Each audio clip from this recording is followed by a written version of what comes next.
We interrupt your regular scheduled program to activate the Roanoke, Virginia emergency broadcast system because of a special weather condition. Important information will follow.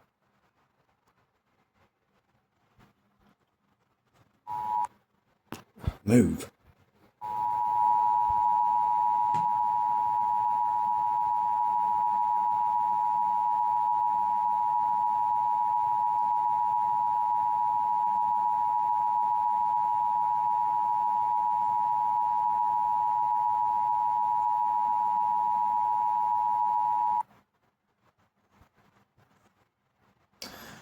The special weather condition is a severe thunderstorm warning in effect from 3:34 p.m. Eastern Daylight Time until 4:15 p.m. Eastern Daylight Time for the city of Roanoke, the city of Salem, and the town of Vinton.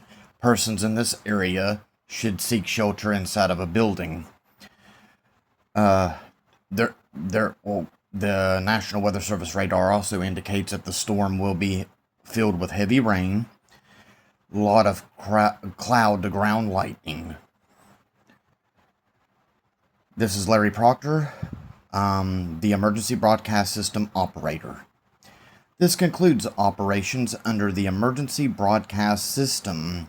We now go back to your regular scheduled programming already in progress.